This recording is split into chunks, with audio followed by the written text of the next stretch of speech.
Hello, everybody, and welcome back to the seventh episode of the Silver and Blue Insights podcast. I'm your host, as always, Justin Alonso, joined on the other side of La Computadora. ¿Qué pasó, Andrew Mendes? Uh, mm, yo estoy muy bien. Damn, that's more Spanish than I speak. I'm Cuban. Um, no, but yeah, I'm very weird episode. Definitely gonna be a shorter one because just how quick of a turnaround it is. Um, hmm and yeah, I'm good to just like go right into it. So if you one thing that I kind of noticed when watching a lot of I'm not going to sit here and say I watch film, but watching a lot of like film breakdowns and other people that are smarter than me break it down, there was something I noticed. The effort on this defense is god awful. It hmm is a thing of I don't I like the play calls from Zimmer. I kind of like the scheme. I think that it would have worked. But when your defensive line is getting blown up 10 yards off the line and you literally cannot get any run block or any run stuffs whatsoever, and you see a lot of guys that are kind of like just jogging, kind of like half assing it, going 80, 90%, not 100%. And that really showed, and I think that's part of the reason the run defense is so dog shit. Just because that's where you kind of see it a lot, where if you're not running to the ball, you're going to get blown up. So they got to, I don't know what they have to do, uh, but they got to figure some shit out with the culture in that locker room when it comes to accountability, when it comes to effort, and all that stuff. Yeah, I really don't know what the solution is here. Like, it just seems really, really bad. Like, I saw people talking about it after you mentioned it. The Demarcus Lawrence 0.0% win rate. It's just very alarming because he's one of the two guys that we actually are like we should count on that line. Yeah. It's him and Mika, but then the rest is like, we take what we can get with Osa and Mozzie and Ball. But if Lawrence isn't doing anything, we're fucked. Yeah. Like we're not Just triple team doing. Micah and call it a day. Yeah, that's what I'm saying. Like Micah can't do it all on his own. Mm-hmm. So I feel like he is one of the most important players in this matchup. Yeah. And I think that him kind of not playing well limits Micah as well because you have hmm to put him on the D line. Because you look at Marshawn Nealon's snap count, week 1 he had 44, week 2 18, week 3 10. So you saw week 1 that when Nealon was playing, Micah was going to move around. I talked about how Micah had snaps at 8 different positions after the first week. And it's one of those things of if Demarcus Lawrence can't pull his own weight, then Micah has to do literally everything on the D line, and that's not where you're getting the most value from. Yeah, that was another thing I was thinking of too. You can't. It's like restricting him, and I don't know, man. Do you think they try to make a trade for a defensive tackle? I know you said last episode you don't, but like Not I don't now, know. maybe. I feel like I was, at a certain point, if this keeps up, I was gonna say not right now, just because the way the NFL is with trades. Maybe in a couple weeks, closer to the trade deadline. But I could see them making just like with how many comp picks they're getting. Because I'll go off on a little tangent for those that don't know. The main reason why the Cowboys don't really sign people in free agency is because they like to re-sign their guys. But also, when you lose guys in free agency, you get comp picks. But if you spend money in free agency before a certain date, you don't get as many comp picks. So that's kind of like been their formula of just recycle comp picks, get more and more and more. And I think they're in line for like 4 or 5 comp picks, like a fourth, 3/5, and a six. That's what like the calculations say. So I could definitely see them flipping some of those later round picks, knowing that they're gonna get more in the future. yeah, I get their whole strategy. Like they build through the draft. That's always been their thing. But when you're in such a win now window, it's like you don't have to build through the draft. Like you can actually sign guys Yeah. who have NFL experience. I just don't know why they don't like implement it a little more when you have such a win now roster. Doesn't really make sense. It's just one of those things of they focus a lot more on sustainability than they focus a lot more on the floor than the ceiling of the team. They Yeah, would they don't rather. want to blow it. They don't want to go all in, blow it up, and then it's just like a big downfall. They're like, all right, as long as we can stay a playoff team in the playoffs, we're good. Yeah, just get a ticket to the dance. We But yeah, can that's sell tons of tickets for sons our of. player game. What do they have instead of chicken buckets? Cherry buckets. I don't know. I've never been there. I've been there 3 times, and I cannot remember what they have. Yeah. Anyways, um, but just overall talking on the defense, there was a couple of things that I saw were concerning. Where Wanye Thomas and Marquise Bell, we talked a little bit about them. Do you know how many snaps they have this year? No, how many? They both have 9. Wanye Thomas had And 0 on Sunday. Marquise Bell had 1. that's crazy. I would argue one of the Those- more slept on issues with this defense is the secondary, or is our safeties. Donovan Wilson has not played well. He's just not been playing his role in this defense, and Malik Hooker's just been disappointing. You have 2 young guys that you saw. Wanye Thomas, he made play after play after play. Marquise Bell was all over the field as a linebacker last year, and they're just not. I like the move for him back to safety because I think he was kind of just a little too small to play a linebacker, but they're just not using him. And it's like, why move him back from linebacker to safety when you need more linebackers and you're not going to play him at safety? That just doesn't make any sense to me. Yeah, I don't know. Who knows? Maybe this week, with how bad the defense has been, they make some changes. But I don't know, man. It's irritating. Then, just CD Lamb, he ended up talking to the media after I forget what I think this was yesterday on Tuesday. Just about how he was disappointed in himself about how he handled it. This is a direct quote from him. I know that's not the player I am. I know that's not the teammate I am. It was a bad game on my end. I fully take accountability in that. I'll be better in the future, and it's going to be fine. I like that he's saying it, but you got to show it. Yeah, he has to say that. He's not gonna be like that's just what his agent The needs him and the PR Cowboys team tell started people. whipping Yeah, him, just like, come on, bro. that's his PR answer. But we gotta see it. We gotta see good positive energy this week. Especially because when he doesn't go to the media, that means that no one can talk about the quotes he has, so everyone's gonna talk about Dak. Everyone's gonna put all the blame on Dak because he's kind of just the scapegoat for it because no one else on the offense is talking. So that was pretty. The more and more I thought about it, it really was more and more immature. Think about how like you don't want to talk to the media, so now your quarterback that already gets all the blame is getting even more of it because no one can put blame on you.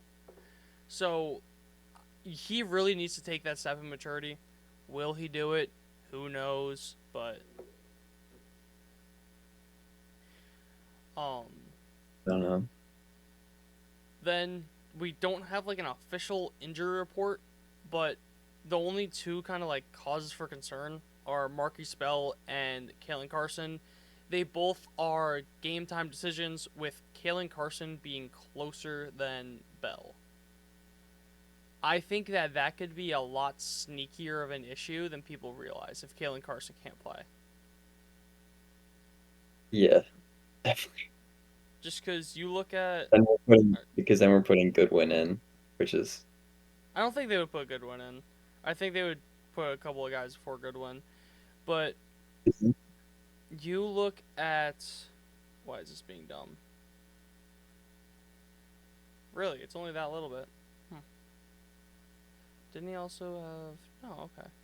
No, but Wandale Robinson has become like a much better part of this Giants offense. And obviously Diggs is going to be on Neighbors, but I really like Wandale Robinson. He went 7 for 8 for 61 yards against the Browns. He had 12 targets in their Week 1 game against the Vikings. I think he's just one of those guys that he's small, he's twitchy, he's shifty, and if you let him just, you don't pay attention to him, he's going to burn you. So I think that that's kind of a very important thing to note, that if Kalen Carson's not playing, then it's kind of like, who's going to cover him? But then again, he has Daniel Jones throwing the ball to him. So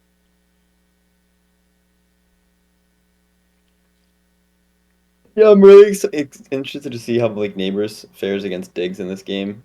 Uh, yeah, because I haven't actually watched him play yet. His game so far this season, he's been pretty good, especially last week. So that's probably the most exciting matchup for me in this game. yeah. Malik Neighbors has been absolutely filthy. They've just gotten to the point where they say "fuck it, Malik Neighbors down there somewhere," and it's been working for them. He's just been insane. He's probably going to be the best Wookie, the best rookie wide receiver this year, if not for Marvin Harrison. It's going to be between him and Harrison, but he just looks absolutely insane. That's one of my key matchups. Just how is Diggs going to do against him? I think Diggs will do good against him because not Neighbors is a big guy. Like, that's not his game. His game is just technique, route running, and just speed, physicality, all that. But those are kind of the receivers that Diggs is better against. When they're big, a little bit bigger, when he kind, I don't want to say bully them, but he can like jam them at the line, and he's also a rookie wide receiver with a very bad quarterback that Diggs. I feel like he's gonna be able to bait a throw or two that he's gonna be able to pick off, just because they're not as they're not as experienced or uh, not to be mean, but they don't have the football IQ to realize that Diggs is baiting them, and then once they throw it, they realize, oh shit, Diggs is about to pick this off, and that's what's gonna happen. Mhm. Yeah, no, I definitely foresee at least one. It feels like a perfect recipe. Daniel Jones plus Trevon Diggs. Um, I've realized the Giants had a pretty good run defense. Well, it was the Browns, but the Browns are usually a pretty good running team, Mm. and they fared I'm very pretty well. sure their tackles were back. Both their starting tackles, I'm pretty sure were back for the game against the Giants. Yeah, so I mean I don't know how they I know that well, obviously they weren't good week one. I don't know. I forgot how good the Browns were week two, but they're usually pretty good at running the ball, and the Giants fared very well. So definitely concerned about that. Like we said, Dak is gonna have to ball out. Yeah, just something that to add to your point. Tony Pollard leads the NFL with 7 broken tackles this I was season just gonna bring that up. I'm not even joking. I have that on my phone from right Dan now. Rogers. I have that on my phone from um no, it was yeah, from Dan Rogers, yeah. Then you I you literally finish was it gonna off. bring that up. I think we're just in sync. We're just too in Yeah. sync. Then you could finish it off. Oh yeah, so Tony Pollard has 7 broken tackles this season, and that is 6 more than Rico Dowdle, Deuce Vaughn, and Zeke combined. Yeah, that's bad. That's just I. You need a game from CeeDee Lamb and Ferguson this week. That's literally all it comes down to. If they don't do well, then like I think you're gonna struggle a bit unless this defense actually gets off its ass. That's kind of just the best way I could put it. Yeah, I don't know. I'm not the most excited. They have a very good. Our O line has it hasn't been bad, but it hasn't been the best, but I as was gonna get good as we into that. expected. And then just they just have a very scary pass rush. So Yeah, I'm just concerned if we can't run the ball, then it's gonna create some issues. yeah. The thing with the O line, which I did not realize this, but the Cowboys O line have the fourth lowest pressure rate in the NFL this year, meaning that they allow pressure at the fourth lowest rate, and they're gonna need that because you're going up against probably the best defensive line in football, if not the second best defensive line. So they really are gonna need your guys step up. Cooper Beebe, he played incredible. I think he allowed his first pressure against the Ravens. Um, Tyler Guyton, he's gotta kind of fill into what we know he could be. Again, he's still a raw rookie tackle, so you give him the leeway. I see people labeling him as a bust already. You can't say that. You just can't say that for a guy that you know was raw. you knew that you were gonna have to develop him for a year or two before he became what his potential said, and you're labeling him a bust after 3 fucking weeks. Like, what are we doing? Like that's just crazy to me.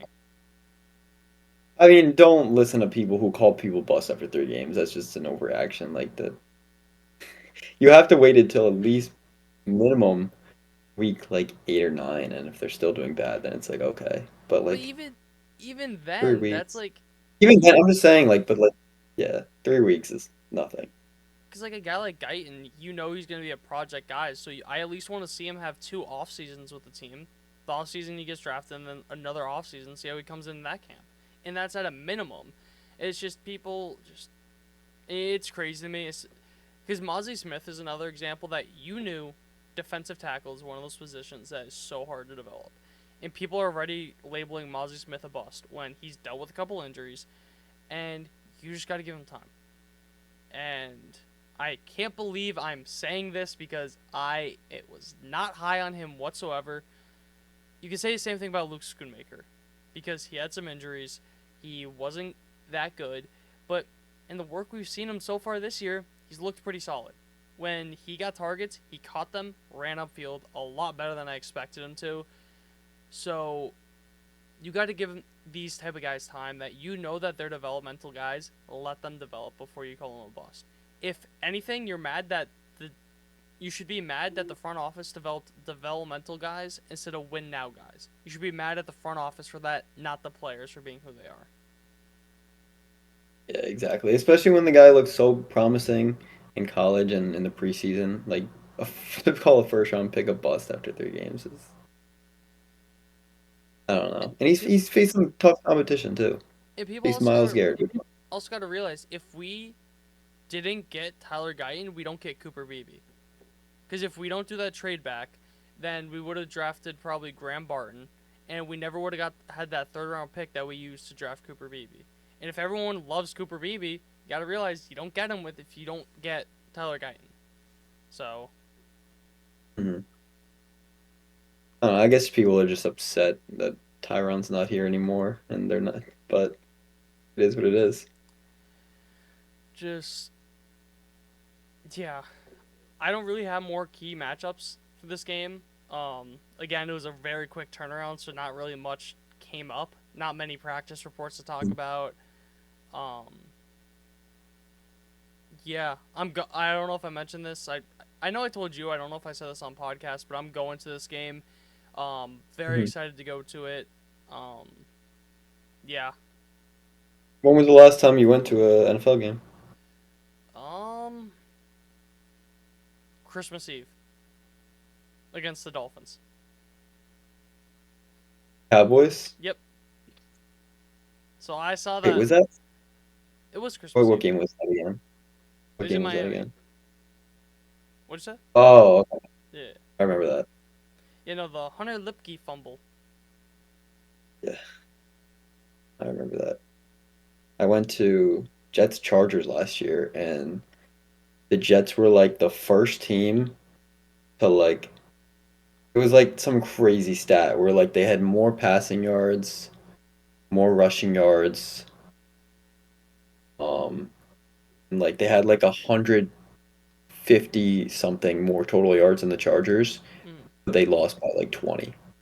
And they were like the first team in NFL history to lose by like 20 something, 20 plus, while getting like 200 more total yards leave it to the Jets. because they That's just kept wild. turning the ball over. But it was the Zach Wilson Jets. That's so just. Oy vey. Yeah, no, Zach Wilson Jets were not fun, Yeah, you could say that again. especially when you go to the game and bet on them. Oh my god. Don't bet, kids. Um, what was I gonna say? Oh yeah, we didn't talk about it because they didn't play yet before we recorded. But the Commanders beat the Bengals. I don't know if it was a thing of the Bengals defense was bad, but the Commanders offense looks very good.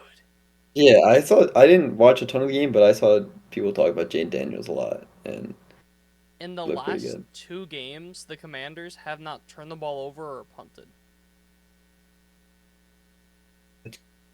They have scored on every possession the last 2 games.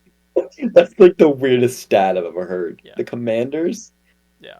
I think the only time they didn't score on a possession was when they need the ball down. It's actually like the weirdest stat I've ever heard. Like that's the last team I'd expect. Yeah. Not the last, Which, but like one of the last teams I'd expect. yeah. They look like they have a legit run game with Brian Robinson and Eckler, which I did not expect from Eckler. I thought he was just fried. I thought he was just toast.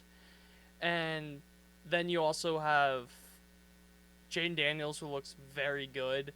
So I'm very nervous when we play them now after seeing how like that offense is. And the more I think about it, we just have like the worst defense possible for this division because it's all teams that love to run the ball and have very mobile quarterbacks.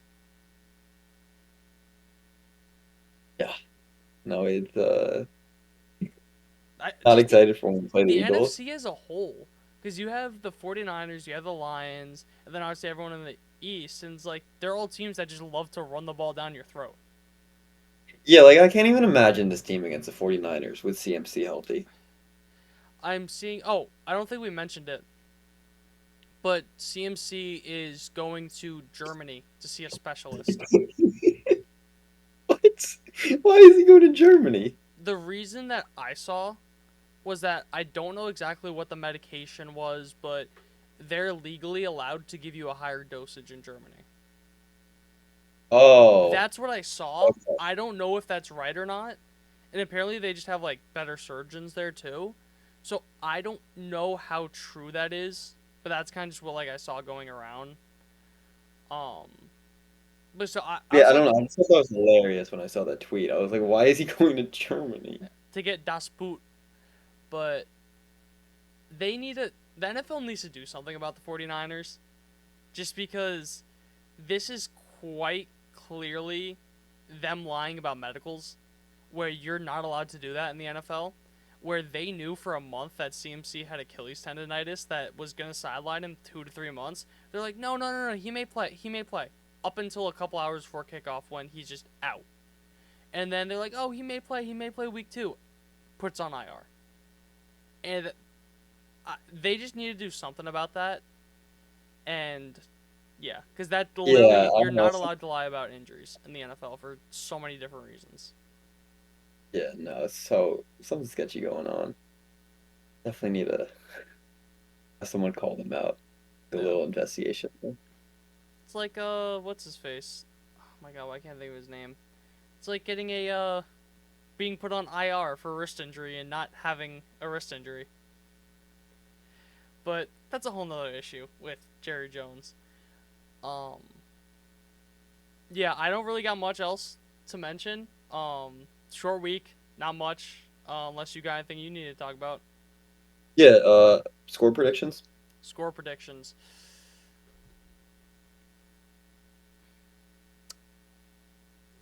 30-17 Cowboys. Okay, that's pretty fair. I'm gonna go with 27-20 Cowboys. Cowboys. Gotcha. Okay. Yeah, I'd say that's definitely fair. I just Daniel Jones never does good against this defense. So it's just a thing of Mhm. hopefully they don't have But this time. defense, Which they go on. this defense, just like for me, it's just not the same. Mm, So like that's why I think Daniel Jones is a little better. yeah, but it's also a mental thing where it's like, oh shit, I'm going up against the Cowboys, having struggles, and with a quick turnaround, they don't have time to think about the loss. You know what I mean? It's like the second they get off, or the second the game ended, they're like, all right, we focus on the Giants now. They didn't have time to stew on it. They had to be like, okay, that shit was unacceptable. We don't have time to mope. We got to fix this.